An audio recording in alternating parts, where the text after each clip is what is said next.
Let's bring in documentary filmmaker Ami Horowitz. Ami, it's not clear yet whether the violent interaction we just saw was the same one CNN were reporting on, where Pretty suffered a broken rib.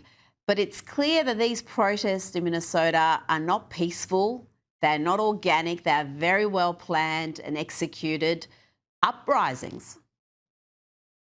Yeah, he should not have been killed. Why should not have been killed? Because he should have been in jail those 11 days before. It's amazing to me when I heard that reporting that you just had with Dana Bash, and Dana Bash started that conversation with he was protesting and they broke his ribs. No, that's not what happened. Okay, he was protesting and then kicked in the taillight, attacked a vehicle full of federal agents. So they came out and they took him down, and then his rib broke. That's the way this thing broke down. But he should have been jailed, right? That's why he should have been killed, because I don't understand how he wasn't arrested at that point. I mean, I know why, because they had so much other stuff to deal with, because these protests are going everywhere. ICE agents are being attacked everywhere. They can't be everywhere at all times, and they can't arrest every single one of these people. Otherwise, half of Minneapolis wouldn't be in jail, which, by the way, I don't think is a terrible idea, okay? No, their capacity for violence, these people on the left, has no bounds, okay? I was here last week when we reported and showed the video of how I raised money to murder ICE agents, okay? I was very clear about the use of proceeds. They were happy to give me money to kill ICE agents. This is what they want. They want blood on the streets. This is what these federal agents have to deal with on a day-to-day basis here, okay?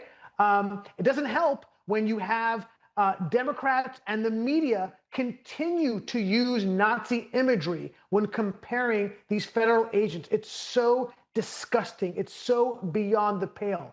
And as to your question regarding this being pre-planned, yes, it is pre-planned. When I was in Minneapolis, I saw carpools of people coming to these spots and letting people out. I saw pre-printed signs being taken off of trucks for being used. Of course, this is all pre-planned, this is all pre-funded, and when this is all over, there needs to be an investigation of how this went down, and people need to go to jail. Look, Rita, if you go, the same things happening in Minneapolis are happening all over the country at the same time. Now, you're not hearing about it in red states because this is done with no problems. The states help the U.S. government give access to criminals, and then they deport them. There aren't any problems. But this has been ginned up by these blue states to create these problems. Now, having said that, the Republicans and the president have fallen into a Democratic trap. Okay, this thing can't be, the trap can be flipped, and it should be flipped, maybe will be, but we fell into a trap when this was an 80-20 issue, Rita, right? Arresting illegal immigrants that are criminals was maybe a 90-10 issue across the country. And that was the goal. And that's what's happening in most parts of the country. But what the Democrats did was they were smart. They said, well, we're not going to help you. We're not going to give you access to these criminals. And therefore, they started arresting people who weren't criminal. And that's when the whole thing flipped. And that's why we lost. And by the way, I'm not saying that non-criminal illegals should not be deported. They should be. But when you're trying to deal with an optics issue, we're falling down because we fell into the Democratic trap set up by them beautifully, and they have flipped the script on this issue in terms of polling. But Ami, they were always going to do that. Even when a gangbanger was deported, they were describing him as a Maryland dad and someone who shouldn't have never been detained. It is curious, though, that even in blue cities where they are resisting law enforcement, we're not seeing the scenes we're seeing in Minneapolis. We're not seeing that level of obstruction and attack.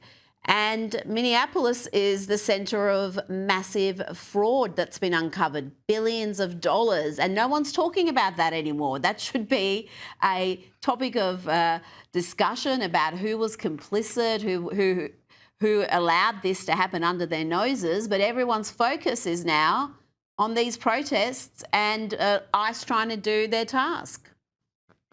Yeah, look, there's a reason why I have filmed in Minneapolis like probably half a dozen times in the last 4 years, because they're crazy. They are absolutely insane. It's the epicenter. Like, look, it's up there with Seattle and Portland. I think Seattle and Portland are the worst. Well, Minneapolis may be the worst now. When I shoot in New York or LA, I don't have security.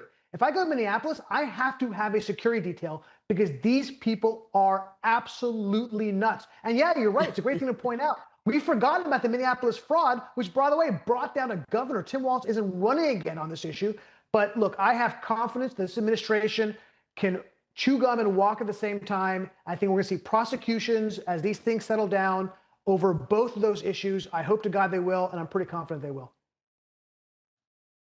Now, former President Barack Obama has been busy online whipping up hysteria and moral panic about the Trump administration's deportation program. But let's not forget, he was very much in favour of such policies and passionately defended them when he was in power. In fact, he defended the right of a country to deport every single person there illegally. This is Obama during his first term. Ultimately, our nation, like all nations, has the right and obligation to control its borders and set laws for residency and citizenship. And no matter how decent they are, no matter their reasons, the 11 million who broke these laws should be held accountable. Seems quite simple, Ami, but these days, if you make that same argument, you'll be labelled a white supremacist or fascist. Yeah, well, you and I are people of color, and I guess we're also white supremacists somehow. I don't know how that works. Let me read you a quote, if you may indulge me for a moment. This is from Obama's DHS policy memo. The plans to deter illegal border crossings and remove unauthorized immigrants before they become integrated into U.S. communities. That could have been written by the Trump administration, and he would have been vilified for something like that, okay? I don't know where Obama, look, I wasn't a big fan of Obama then, but he was right on this issue. Look, President Obama, he deported 3 million illegal immigrants, okay? It was why he got the name the deporter in chief. The Trump administration in the first term only deported 1 million, okay? Trump is Bush League compared to what Obama did during his time in office, okay?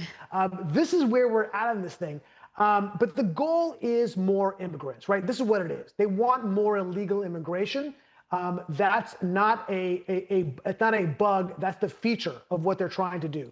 And the reason, and by the way, it is one of the, I will tell you this, it is one of the great colossal demographic mistakes that the Democrats have done. I've said this before on the show, is that they've made a huge miscalculation because when Hispanics in particular come to this country, they vote, first generation Hispanics vote 60 to 75% for the Democrats because they're focused on issues like immigration and healthcare on the border, right? Those things and welfare benefits. Those are the things the first generation immigrants care about. But what do we see? As time goes on, the Hispanic vote has moved Republican. And to the point where it goes from 60, 75% Democrat to Trump won the Latin vote in the last election. So they're making a massive miscalculation on this. Okay, aside from the moral issues that we have of people breaking our laws and coming in, which they shouldn't do and they should be deported, they're simply making a mistake, and I'm here for it. Now let's move on to some other issues. President Trump has renewed his threats to attack Iran, saying time is running out for the Iranian regime to make a deal on nuclear weapons. But the Islamic Republic has hit back with its own threats, claiming Iran's response will be immediate and unprecedented, and that the regime would target Israel and all supporters of the aggressors. Ami, the Iranian regime is good at making threats, but the only unprecedented attacks we've seen recently has been against their own peoples. Tens of thousands have been slaughtered. Yeah, sorry, color me skeptical whenever I hear the Iranian regime talk about unprecedented attacks. We're going to make you pay, Israel, United States. Yeah, I've heard this story before, and it really hasn't come to pass. So I'm not particularly worried about the response they're going to have towards Israel and the United States. But I am particularly worried as what they will do to their own people. Look, they've learned from the playbook of the Assad regime. There is no limit to the villainy of what they're willing to do to their own people. The Assads had killed hundreds of thousands of people. We're getting, by the way, the latest numbers are incredible. They're talking about 30,000 people have been killed just in recent days, never mind the totality of how many people have murdered. I would not be shocked if the number at the end of the day is hitting 100,000 or more. There is no limit to the amount of bloodshed they're willing to entertain to stay in power, unfortunately. But the alternative of, if we're able to flip this regime, and I think we're closer than we ever have been, there have been 6 major uprisings in the last 25 years against this regime, and the prior 20 years there were 0. So we're definitely moving in the direction of the people saying we're just done. This compact that we had between the regime and us is over. These are not Arabs. They are Persian, and their view of the world and the West and the United States is far different than the Arab world. They are pro-Western. They are actually many times pro-Israel, pro-Semitic. And I think if we're able to flip this regime, that's a cost we should be willing to pay, because we're going to move from one of the most implacable enemies the West has to a great Western ally, an ally they're going to become. And we know this because we have history with this. Okay, the Iranian regime shared military and intelligence with the United States and Israel and Europe. And that's what we can do. We can now move from being one of the worst enemies we have in the region to being a bulwark of democracy and of Western support. So the cost, I think, is worth it. I'm not saying we should have boots in the ground. We shouldn't. But there are very limited options. And I would not be in I don't want to be in the president's boots, because he doesn't have a lot of options for them.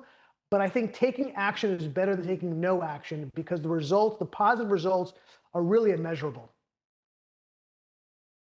Now, Ami, before you go, it was Holocaust Remembrance Day early this week, and you've been on the streets of Paris speaking to young folk after a study showed disturbing numbers of Europeans are ignorant about the Holocaust.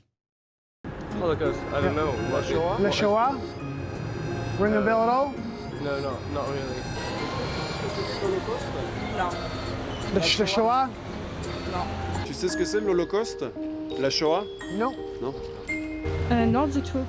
Non? No. Non. I don't know. Ami, is this a failure of the education system, a failure of parenting, the culture? Why have only 50% of young Parisians heard of the Holocaust? Yes, and more. Super disturbing. Yeah, I made this video because I heard about this study, and I wanted to see if it was actually true and to bring that study to life. So I went there and asked these questions myself. It is deeply disturbing the lack of knowledge they have of the Holocaust. It was under 50% knew what it was at all, and almost no one knew that 6 million Jews were killed. Like, I think one person of all the people I spoke to came across that. Even more disturbing, there were a few people I came across who knew what it was and refused to go on camera because they said, we don't want to make Jews seem like victims. And that plays into it also. The idea, it goes against their narrative of Jews as victims when they're trying to demonize Jews in Israel. They don't want to learn about it. They don't want this to be a topic of conversation, because that's not the narrative they're trying to push through. It's actually quite disturbing. And furthermore, I have to say something else, that what the Democrats are doing by comparing the Nazis to federal agents is denuding the power of the Holocaust, okay? It's also trivializing the Holocaust. And this is one of the reasons why it's a problem, because people are like, look, how bad can the Nazis be? They're being compared to federal agents, okay? All of this is a confluence of things coming together for us to forget that 6 million Jews were put in ovens not long ago at all. Not long ago at all. Ami Horowitz, thank you so much for your time tonight.